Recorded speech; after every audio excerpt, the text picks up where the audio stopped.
दोस्तों, एक बार फिर स्वागत है आपका Guru engineer A to Z channel में। आज हम आपको सिखाएंगे एसी स्टेबलाइज़र में अगर टॉप प्लग ख़राब हो जाए या उसकी वायर ख़राब हो जाए या स्टेबलाइज़र को इंस्टॉलेशन कैसे करना है। ऐसी कुछ महत्वपूर्ण जानकारियाँ जिसके अंदर हमेशा लोग गलतियाँ कर देते हैं और इंस्टॉलेशन के टाइम पे वायरिंग शॉर्ट हो जाती है और स्टेबलाइज़र भी ख़राब हो जाता है। ऐसी कुछ बारीकियाँ जो लोगों को नहीं मालूम होती, आज हम आपको बहुत ही साधारण तरीके से समझाएंगे। दोस्तों, चैनल को ध्यान से देखना, पूरा देखना। अच्छा लगे तो सब्सक्राइब करना, शेयर करना, लाइक करना, घंटा बजाना। दोस्तों, एसी 1.5 टन के अंदर या 2 टन में मोस्टली ज़्यादातर जो स्टेबलाइज़र लगता है, वोल्टेज स्टेबलाइज़र 3 kV से 4 kV का ही लगता है। ज़्यादातर आपको यही कोशिश करनी चाहिए कि ब्रांडेड एसी स्टेबलाइज़र रहें, कॉपर की उसके अंदर वाइंडिंग होनी चाहिए, एल्युमिनियम की वाइंडिंग भी आती है। ब्रांडेड लेने से ये फ़ायदा है कि आपका एसी हमेशा सेफ़ रहेगा। वोल्टेज अप डाउन होती रहती है, फ्लक्चुएशन होती रहती है। ज़्यादातर लोगों को वोल्टेज का मालूम नहीं होता कि कितनी वोल्टेज से कितनी वोल्टेज का स्टेबलाइज़र लेना चाहिए। आपके घर में अगर वोल्टेज 180 या 200 आती है तो आप उसी के हिसाब से वोल्टेज वाला ट्रांसफार्मर लें, जैसे 200 से 280 तक। अगर वोल्टेज 160 आती है तो आपको भी स्टेबलाइजर उसी हिसाब से लेना चाहिए, 135 से 260 तक। मतलब आप रेंज को चेक करें, वोल्टेज जितनी कम डाउन होती है, ज़्यादा आती है, उसी हिसाब से स्टेबलाइजर लें। वैसे साधारणतः स्टेबलाइजर जो बाज़ार में मिलते हैं वो 135 से 260 270 तक मिलते हैं। वोल्टेज कम भी आएगी, अगर ज़्यादा भी आएगी तो वो कंट्रोल करके सेम टू सेम 220 230 वोल्ट ही आपके एसी को देगा। दोस्तों, ये नेक कंपनी का वोल्टेज स्टेबलाइजर है, लोकल है, लेकिन पिछले 3 साल से 4 साल से ये लगा हुआ है और बहुत अच्छी वोल्टेज आउटपुट दे रहा है। और 1.5 टन के एसी में मैंने इसको लगा रखा है, विंडो एसी में। तो फ़िलहाल ये अभी ख़राब हो गया। अभी मैं आपको रिपेयरिंग बता रहा हूँ इसकी कैसे करनी है। मेरा मेन मुद्दा है आपको इसकी थोड़ी सी रिपेयरिंग की जानकारी देना। इसको बहुत ज़्यादा डीपली रिपेयर कैसे करना है वो मैं अगली वीडियो में आपको बताऊँगा। लेकिन जनरल नॉलेज के लिए लोगों को स्टेबलाइजर की नॉलेज नहीं होती, एसी डेड हो जाता है, उनको मालूम ही नहीं होता कि हमें चेक क्या करना है, सॉकेट चेक करनी है, स्टेबलाइजर चेक करना है, कहाँ फॉल्ट है, पता ही नहीं लगता उनको। आज मैं आपको स्टेप बाय स्टेप सारी चीज़ें बताऊंगा कि अगर वोल्टेज ना आए, स्टेबलाइजर डेड हो, कैसे चेक करते हैं। फर्स्ट सबसे पहले हमें चेक करनी है सॉकेट। सॉकेट में अगर आपके करंट आ रहा है, जैसे ये पावर सॉकेट है, इसमें ऑन ऑफ है, ठीक है जी। सबसे पहले आप इसमें टेस्टर लगा के देखें या कोई होल्डर लगा के देखें। अगर आपके पास कोई होल्डर है, ऐसा बल्ब होल्डर है, तो होल्डर लगा के देखें क्या सॉकेट में करंट आ रहा है। एसी स्टेबलाइजर का आप प्लग हटा दें और होल्डर लगाने पे, टेस्टर लगाने पे अगर वो ऑन नहीं हो रहा तो इसका मतलब पहले तो आपकी सॉकेट ख़राब है, ठीक है जी। इसमें फेस नहीं आ रहा।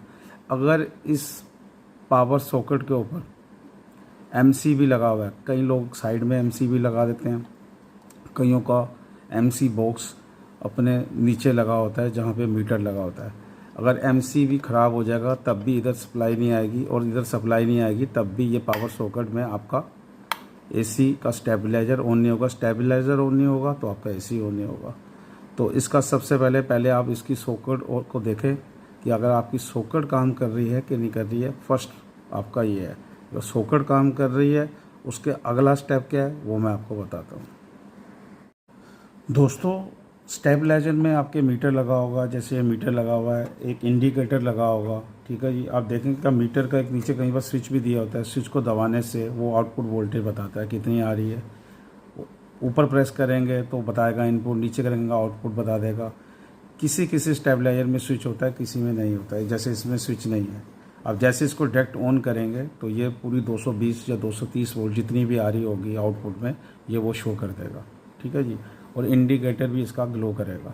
कई स्टेबलाइजर में एमसीबी लगा होता है साथ में, उसी के अंदर एमसीबी होता है। उसको एमसीबी को ऑन कर देंगे तो आपका स्टेबलाइजर रनिंग मोड में आ जाएगा। स्टेबलाइजर जैसे ही एमसीबी ऑफ कर देंगे आपकी आउटपुट बंद हो जाएगी। मीटर तो ऑन रहेगा, इंडिकेटर तो ऑन रहेगा, लेकिन स्टेबलाइजर आउटपुट नहीं निकालेगा। कईयों में क्या होता है, एमसीबी से ही पूरा कनेक्शन होता है। एमसीबी जैसे ही आप नीचे करेंगे, मीटर इंडिकेटर सब ऑफ हो जाएगा और स्टेबलाइजर की आउटपुट भी निकलनी बंद हो जाएगी। एक तो ये हो गया। अब किसी स्टेबलाइजर के आगे टॉप ऐसा लगा होता है ओपन वाला, और किसी में लगा होता है वायर में ये फिक्स वाला, ठीक है जी।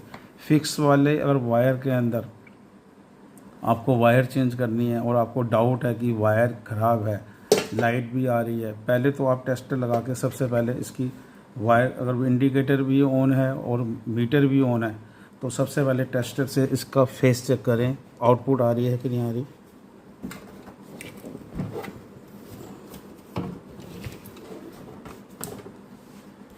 दोस्तों ये एसी के 3 कनेक्शन है, जैसे देखो लिखा भी हुआ इसमें न्यूट्रल, लाइट, अर्थ का बॉडी से सीधा कनेक्शन होता है। वो भी मैं आपको मल्टीमीटर से अर्थ की वायर चेक करने सिखाऊंगा कि कैसे आपको पता लगेगा कि अर्थ की वायर काम कर रही है नहीं कर रही। लाइट मैंने फेस, न्यूट्रल, अगर न्यूट्रल और फेस की वायर अगर आप गलत भी लगा देंगे तब भी आपका स्टेबलाइजर मतलब कि ऑन होगा।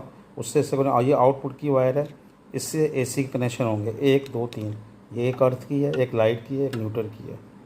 इस पे तीनों कनेक्शन होंगे। ये सॉकेट किसी स्टेबलाइजर में किसी जगह पे हो सकती है, किसी की किसी जगह पे हो सकती है, उससे कोई प्रॉब्लम नहीं है। स्टेबलाइजर की शेप अलग हो सकती है, कोई गोल हो सकता है, कोई फैंसी हो सकता है। स्टेबलाइजर किसी भी टाइप का हो, पर ये 3 कनेक्शन ज़रूर होंगे एसी के अंदर, क्योंकि एसी की आउटपुट इधर से ही निकलेगी। स्टेबलाइजर यहाँ से आउटपुट निकालेगा और यहीं से आउटपुट एसी को मिलेगी और एसी ऑन होगा। ये अर्थ की है, ये लाइट की है, न्यूट्रल की है। न्यूट्रल 0 वोल्ट और लाइट वो जो लाइन है 220 वोल्ट एसी। कनेक्शन कैसे करने हैं वो भी मैं आपको सिखाता हूँ। दोस्तों ये पावर सॉकेट में आपने ये स्टेबलाइजर का प्लग लगाया हुआ है, टॉप लगाया हुआ है, ठीक है जी। ये आपकी पावर सॉकेट काम कर रही है, मीटर ऑन है, लाइट इंडिकेटर ऑन है। अब इसकी आउटपुट काम कर रही है कि नहीं कर रही, वो कैसे चेक करें।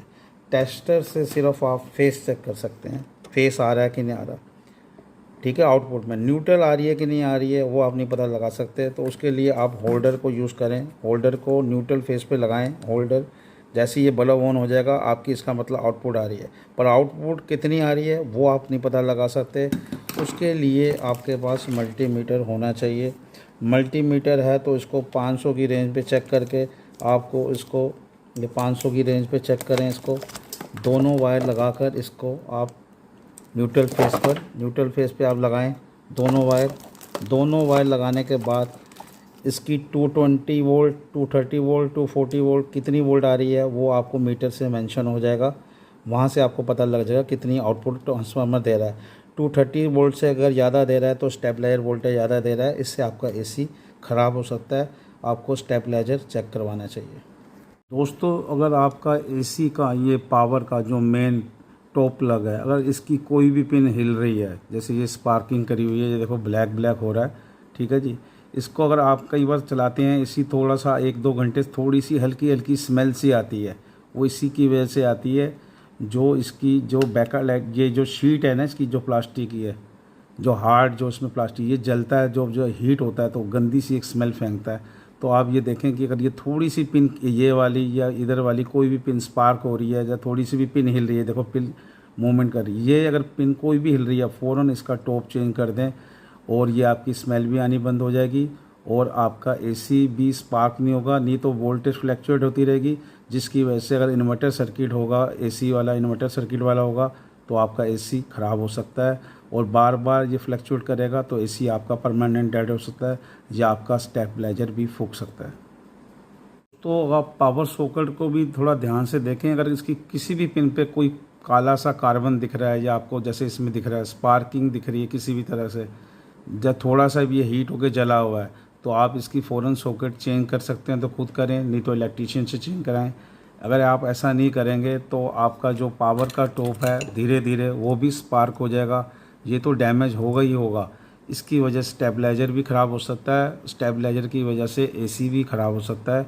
इसलिए अगर आपकी कभी ये पावर सॉकेट में भी कहीं पे स्पार्किंग दिखे या जला हो या कुछ भी हो, आपको दिखे हीट दिखे, तो इसको भी आप चेंज कराएं, ये भी आपका एसी ख़राब कर सकता है।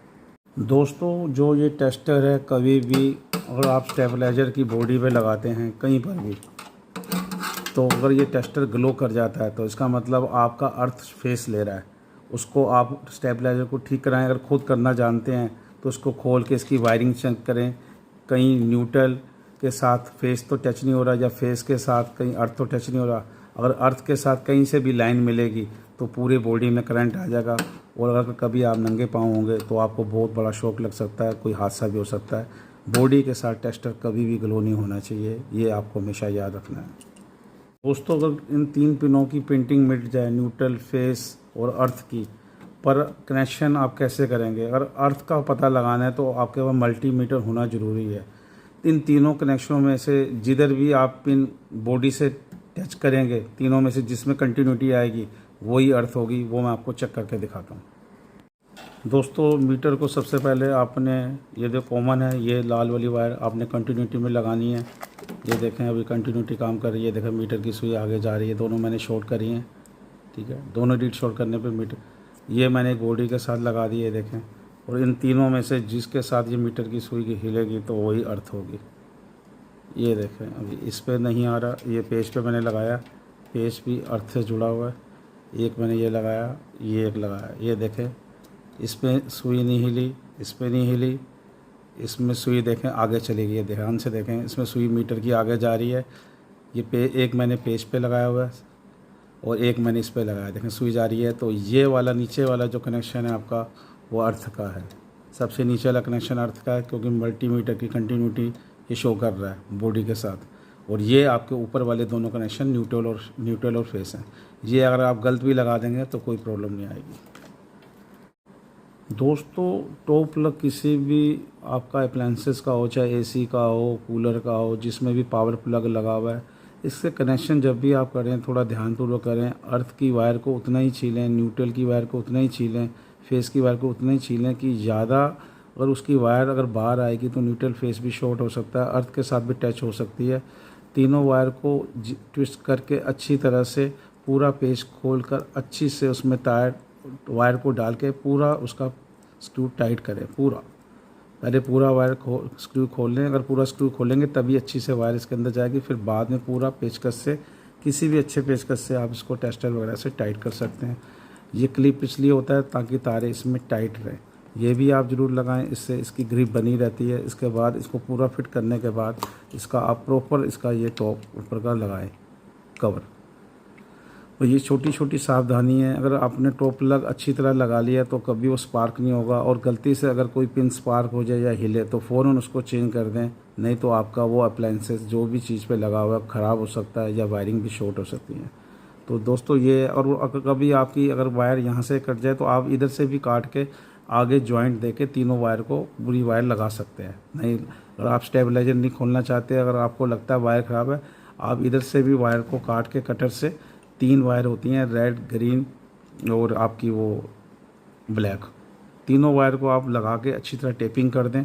उससे भी आप वायर बिना स्टेबलाइजर खोले भी आप वायर चेंज कर सकते हैं अगर आपको डाउट है तो। भाई ये छोटी छोटी चीज़ें हैं, आप थोड़ा ध्यान रखें तो आपको स्टेबलाइजर लगाना भी आ जाएगा। अगर वॉल में हैंगिंग करना है तो ड्रिल मशीन से हैंगिंग करके रख दें। टेबल पे रखना है तो टेबल पे भी साइड पर रख सकते हैं। जल्दी दोस्तों आपके लिए एक बेहतरीन और वीडियो लेके आएंगे स्टेबलाइजर के ऊपर ही, जिसमें आपको स्टेबलाइजर रिपेयर करना सिखाएंगे। दोस्तों वीडियो अच्छी लगी हो लाइक, शेयर, सब्सक्राइब कर देना।